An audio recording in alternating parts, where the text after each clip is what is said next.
Hello दोस्तों, स्वागत है आपका आपके अपने YouTube चैनल G3 इंस्टीट्यूशन में। दोस्तों आज का वीडियो काफ़ी इंपॉर्टेंट होने वाला है क्योंकि आज हम बात करेंगे ऐसे कन्वर्सेशंस की जो डेली यूज किए जाते हैं। तो दोस्तों आप हिंदी में बहुत सारे सेंटेंसेस का यूज़ करते हैं, लेकिन क्या आप उन्हीं सेंटेंसेस को इंग्लिश में कह सकते हैं? आइए इस वीडियो के माध्यम से समझते हैं। मान लीजिए आप कहना चाहते हो मैंने तुम्हें सब कुछ दिया, मैंने तुम्हें सब कुछ दिया, तो आप उसे इंग्लिश में कहेंगे I gave you everything, I gave you everything. अगर वहीं आप कहना चाहते हो मैं पहले ही तुम्हें सब कुछ दे दिया, मैं पहले ही तुम्हें सब कुछ दे दिया, तो आप इंग्लिश में कहेंगे I already gave you everything, I already gave you everything. अगर वहीं आप कहना चाहते हो वह कहाँ गया, वह कहाँ गया,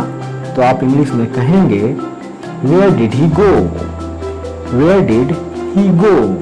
अगर वहीं आप कहना चाहते हो मैंने तुम्हें सब कुछ दिया जो मेरे पास था, मैंने तुम्हें सब कुछ दिया जो मेरे पास था, तो आप इंग्लिश में कहेंगे I gave you everything I had, I gave you everything I had. अगला सेंटेंस देखते हैं। अगर मान लीजिए आपका दोस्त बाथरूम में गया है और आप कहना चाहते हो वह बाथरूम गया, वह बाथरूम गया, तो आप इंग्लिश में कहेंगे he went to the bathroom, he went to the bathroom। अगर मान लीजिए आप किसी से पूछना चाहते हो किसने आपको बेवकूफ बनाया, किसने आपको बेवकूफ बनाया, तो आप इंग्लिश में कहेंगे who fooled you, who fooled you। अगर वहीं वो कहना चाहता है उसने मुझे बेवकूफ बनाया, उसने मुझे बेवकूफ बनाया, तो आप इंग्लिश में कहेंगे he fooled me, he fooled me। अगला सेंटेंस देखते हैं। मैंने किसी को बेवकूफ नहीं बनाया। मान लीजिए आप कहना चाहते हो मैंने किसी को बेवकूफ नहीं बनाया, तो आप इंग्लिश में कहेंगे I didn't fool anyone, I didn't fool anyone। अगर वहीं आप कहना चाहते हो वह आपको बेवकूफ बनाने की कोशिश कर रहा है, वह आपको बेवकूफ बनाने की कोशिश कर रहा है, तो आप इंग्लिश में कहेंगे he is trying to fool you, he is trying to fool you। अगर मान लीजिए आप किसी से पूछना चाहते हो उसने क्या कहा, उसने क्या कहा, तो आप इंग्लिश में पूछेंगे what did he say, what did he say। अगर मान लीजिए वो कहना चाहता हो उसने हाँ कहा, उसने हाँ कहा, तो आप इंग्लिश में कहेंगे he said yes, he said yes। अगर वहीं उसने ना कहा हो और वो कहना चाहता हो उसने ना कहा, उसने ना कहा, तो इंग्लिश में कहा जाएगा he said no, he said no। अगर वहीं आप कहना चाहते हो उस दिन से, उस दिन से, तो आप कहेंगे from that day on, from that day on। अब जैसे उस दिन से मैंने दिन रात पढ़ाई की, उस दिन से मैंने दिन रात पढ़ाई की। मान लीजिए आपके सामने कोई सिचुएशन ऐसी आ जाती है कि आपको बहुत कम समय मिलता है एग्ज़ाम की तैयारी के लिए और आपको दिन रात पढ़ाई करनी पड़ती है, तो वहीं आप अगर कहना चाहते हो उस दिन से मैंने दिन रात पढ़ाई की, तो आप इंग्लिश में कहेंगे from that day on I studied day and night, from that day on I studied day and night. अगर मान लीजिए आप भूल गए हो और आप कहना चाहते हो मैं भूल गया, मैं भूल गया, तो आप इंग्लिश में कहेंगे आई फॉरगॉट, आई फॉरगॉट। मैं उसका नाम भूल गया।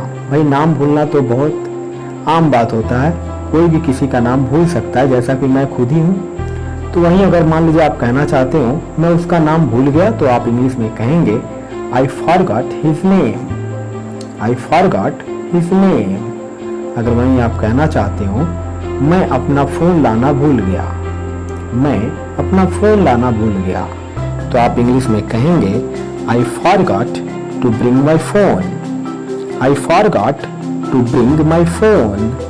अगला सेंटेंस देखते हैं। तुम कैसे भूल सकते हो। मान लीजिए आपके पेरेंट्स हों और आपको डांट के कहते हो तुम कैसे भूल सकते हो, तो वो कहेंगे इंग्लिश में how could you forget, how could you forget. अगर वहीं आप किसी से कहना चाहते हो तुम उसे कैसे भूल सकते हो, तुम उसे कैसे भूल सकते हो, तो आप इंग्लिश में कहेंगे how could you forget him, how could you forget him. मान लीजिए आप कहना चाहते हो मैं हमेशा टीवी बंद करना भूल जाता हूँ, मैं हमेशा टीवी बंद करना भूल जाता हूँ, तो आप इसे इंग्लिश में कहेंगे I always forget to turn off the TV, I always forget to turn off the TV. अगर वहीं आप मान लीजिए कहना चाहते हो तुम हमेशा सब कुछ भूल जाते हो, तुम हमेशा सब कुछ भूल जाते हो, तो आप इसे इंग्लिश में कहेंगे you always forget everything, you always forget everything. अगर मान लीजिए आप किसी बच्चे से या किसी अपने दोस्त से कहना चाहते हो भूलना मत, भूलना मत, तो आप इंग्लिश में कहेंगे डोंट फॉरगेट, डोंट फॉरगेट। अगर वहीं आप इसे कहना चाहते हो इसे मत भूलना, इसे मत भूलना, तो आप इंग्लिश में कहेंगे don't forget it, don't forget it. अगला सेंटेंस देखते हैं। अगर मान लीजिए आप किसी काम को करना चाहते हो और अभी से करना चाहते हो, तो आप कहेंगे अब से, तो आप इंग्लिश में कहेंगे from now on, from now on. आइए एग्जाम्पल से समझते हैं। अब से मैं कभी नहीं भूलूंगा। मान लीजिए आप किसी कार्य को भूल गए और आपके गार्जियन से पूछते हैं और आपको डांट पड़ती है, और उसके बाद अगर आप कहना चाहते हो अब से मैं कभी नहीं भूलूंगा, तो आप इंग्लिश में कहेंगे from now on I will never forget, from now on I will never forget. अगला सेंटेंस देखते हैं। अब से मैं ऐसा कभी नहीं करूंगा, अब से मैं ऐसा कभी नहीं करूंगा, तो आप इंग्लिश में कहेंगे from now on I will never do it, from now on I will never do it.